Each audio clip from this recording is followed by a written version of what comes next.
was reading a book about Andy Warhol, and I believe I'm going to talk about him today. Andy Warhol was born in Pittsburgh, Pennsylvania in 1928. He helped develop pop art, one of the most popular and modern types of art at that time. Andy Warhol also became super famous ever. He may have been the first and only art superstar. Andy Warhol's best known paintings and prints were bright colored. His paintings have simple, strong shapes that really stand out. Andy Warhol often showed stuff that are really popular in the modern life around us. Like everywhere we can see them like in our everydays. For example, like supermarket produce products and superstars, rock stars. The name pop art, after all, represents for popular. When people first started seeing pop art, many of them were shocked. They couldn't believe that serious artists would make sculptures and paintings and prints of such ordinary things that all of us can see.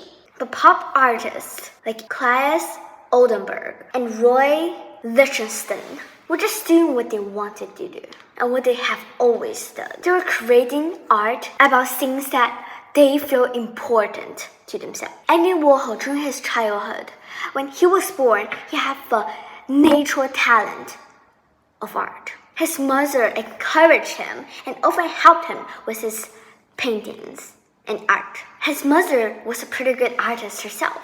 At an early age, Andy Warhol started to have some very strange medical problems. He started to feel a lot nervous and shaky a lot. Then for some reason, he started to lose skin color.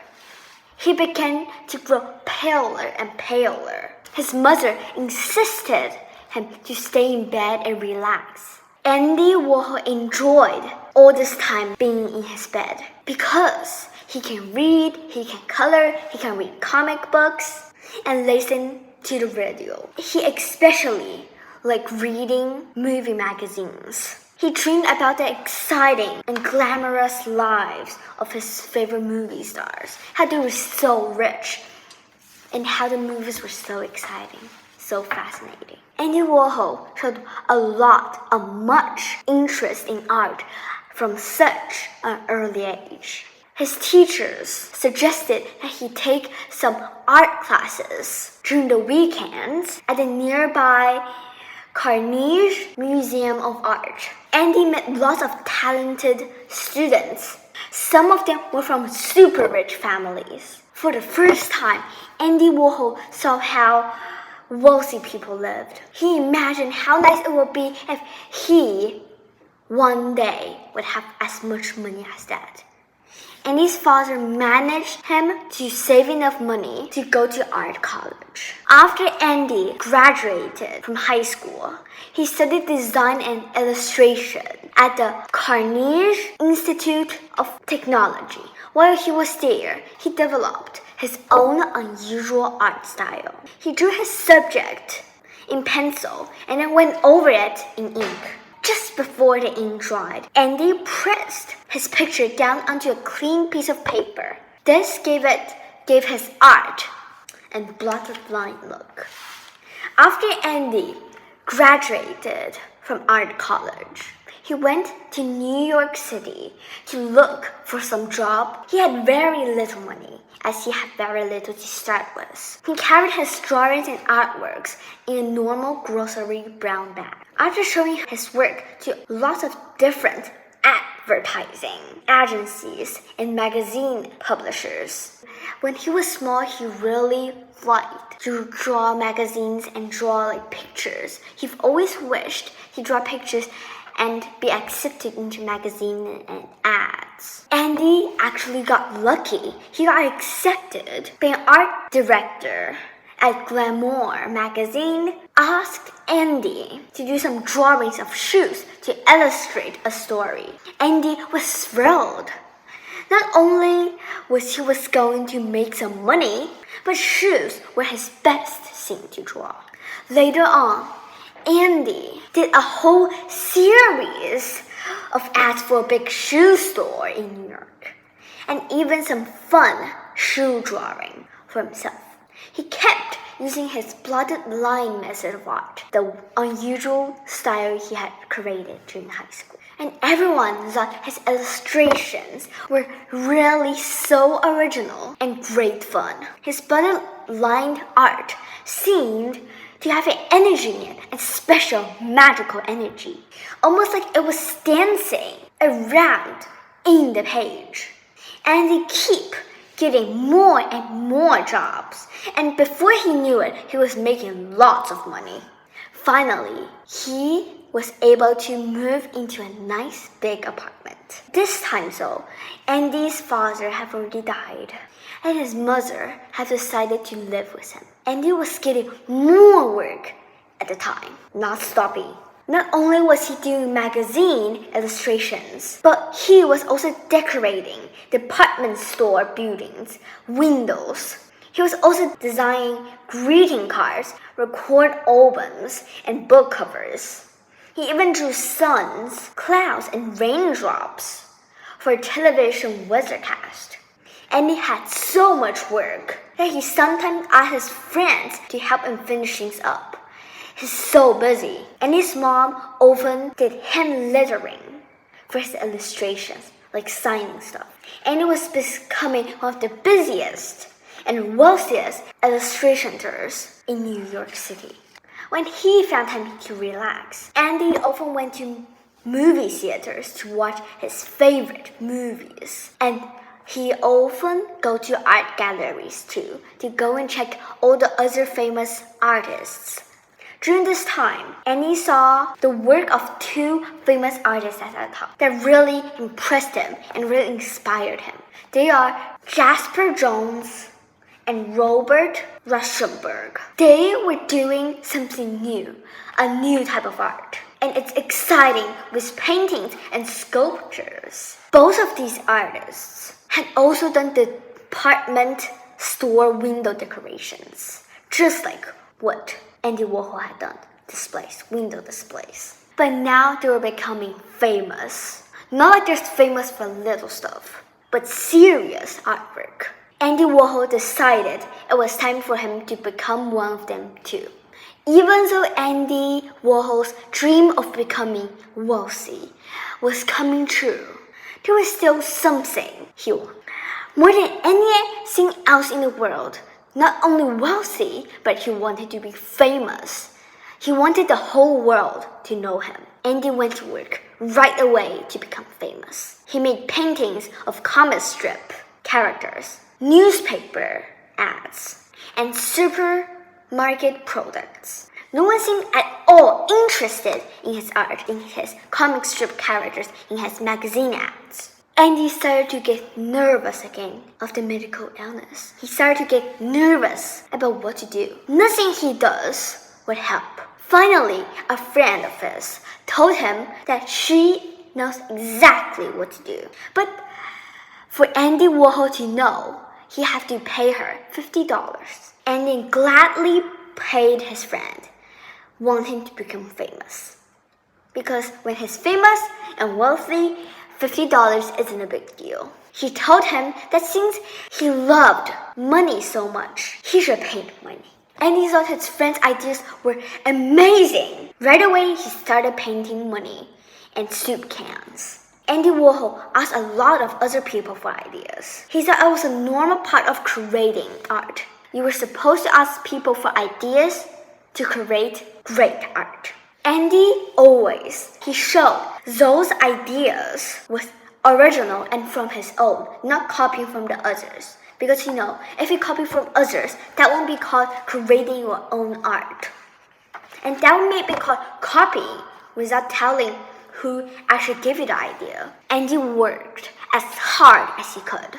He painted his soup cans on blank backgrounds to make them stand out and make them seem essential and important. And he tried to make his paintings of bunny and canned soup look like they were printed out by machines, the way they made them in real life. He thought repeated images were an important part of pop art. Because things in our real life were always repeated. Like some people's schedules are always repeated. Like 7:30, wake up. 8, go to school. 4, go back. To 8 o'clock, do homework. 9:30, sleep. And then they were repeated day after day. So because things in real life are always repeated, so he thought that pop art, since drawing normal stuff of our everyday lives, things should be repeated. It's kind of like when you see the same TV commercials all the time and the same ads and billboards and popping up all around you. He made cans and money have the same length each apart, like how a machine will be that accurate. So he often have used rulers and measure them so that it will look super accurate with the exact amount of gap. Length, row by row, column by column. Andy Warhol's paintings finally started a cartoon of becoming famous. People enjoyed the fun, bright colors and the pictures they were familiar. Andy was so busy painting money and cans and repeating it every day and also other stuff that he not only had to get help from his mother and his friends to help him finish stuff, he also had to hire assistants. They all worked in a very big studio that Andy called it the factory, because it was so big and they were making the repeated things like what a real life factory would do. Repeat, repeat, repeat. Factories. And he started using a way to print his paintings called photo silk screening. Now he and his helpers, lots of helpers, assistants, friends, and mom, could make hundreds of copies of each painting because there were so much people. Sometimes Andy gave his assistants, his friends, and his mom very unclear directions because he wanted to see surprises what his assistants can bring up. Andy Warhol went on to make paintings and prints of all kinds of popular subjects of everyday lives. For a while, Andy stopped painting and started making movies of everyday events, like sleep, which shows a man sleeping for 6 hours. Seems pretty boring, but actually it's pretty interesting because you want to know how people react when they're sleeping. Because when you sleep, you never know what you're doing. You were just having happily or nightmare dreams. There's another movie called Empire that showed the same view of the Empire State Building for 8 hours. The building isn't moving, but you can see lights and you can see like maybe airplanes and birds flying on top of the empire, crossing around. This movie called Eat showed a man eating a mushroom for 45 minutes. Just a tiny mushroom eating for 45 minutes. I know.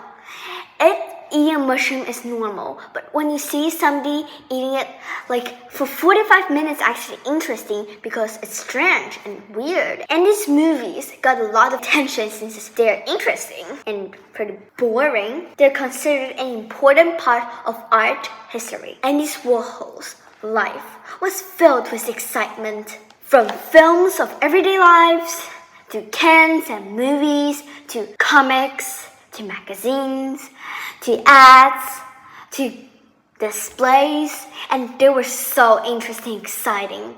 They were like the Eat and the Empire. They were slow, you need patience, and that's how it shows how exciting they are.